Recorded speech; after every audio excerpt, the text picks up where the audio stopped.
माशाल्लाह, इस दफा तो फसल बहुत अच्छी हुई है। ओ भाईजान, वो मेरे खालू हैं जिसके पास तुम मुझे जाने नहीं दे रहे। खालू जी, इसने मुझे रोका हुआ है।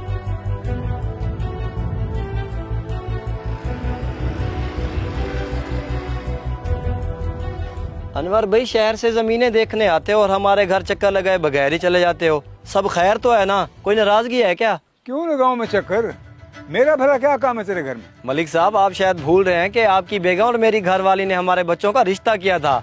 अब तो माशाल्लाह बच्चे भी बड़े हो गए हैं।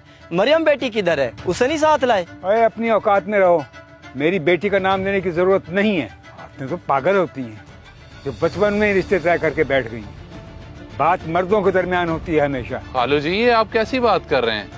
मरियम मेरी बचपन की मांग है और आप शहर चले गए तो क्या हुआ? गांव के असूलों को तो ना भूलें, मांग छोड़ी नहीं जाती। अच्छा, अब तू मुझे असूल सिखाएगा? देख शरीफ, अपने बेटे को तमीज सिखा, पटा डाल के रखे इसको। खालू जी, आप खाम मेरी बेइज्जती कर रहे हैं। ओए, तमीज से बात कर। ये अपने खालू से किस लहजे में बात कर रहा है? बड़े ही कोई बेशर्म और बेहया हो दोनों बाप बेटा। मेरी बात कान खोल के सुन लो, ये रिश्ता कभी नहीं हो सकता। मेरी बेटी पढ़ी लिखी है और मैं इस जाहिल के साथ उसका रिश्ता करूं, ये कभी नहीं हो सकता, क़यामत तक नहीं हो सकता। तो फिर मेरा फैसला भी सुन लें, मैं क़यामत तक मरियम को किसी का होने नहीं दूंगा। आ जाए बाजी। जा जा, अभी मरियम का बाप जिंदा है, तेरी सारी बदमाशियां में निकाल दूंगा। एक तो तेरी ये बदतमीज जुबान खामोश नहीं रहती। क्या जरूरत थी गुस्सा करने की? बाजी छोड़े, मैंने उसे प्यार से मना लिया था। बड़ा आया था रिश्ता लेने के लिए, बेऔकात आखिरी का।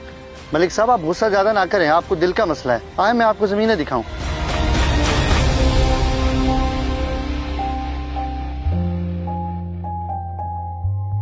मरियम, मुझे एक चीज का जवाब दो, क्या तुम्हारी माँ और तुम्हारी खाला ने बचपन में तुम्हारा रिश्ता वो बिलाल जाहिल के साथ तय कर दिया था? जी अब्बू, वो तो अम्मी और खाला की बेवकूफ़ी थी। मगर ऐसा क्या हो गया कि इस बात का जिक्र आप मेरे सामने कर रहे हैं? मैं तो उस जाहिल का नाम भी नहीं सुनना चाहती। बस बेटा, तुम्हारी राय मेरी सोच के बिल्कुल मुताबिक है और वो जाहिल आज भी तुम्हारे साथ रिश्ते के इंतजार में बैठा हुआ है। क्या? तो आपने उन्हें उनकी औकात याद नहीं दिलाई?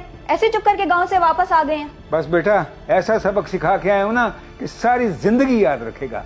लेकिन तुम मोहतात रहना कि वो कहीं शहर में आके कोई ड्रामा ना करे। अब्बू, आप बेफिक्र हैं, अपनी हिफाजत करना मैं अच्छी तरह से जानती हूँ। आप यहाँ बैठे, मैं आपके लिए पानी लेकर आती हूँ।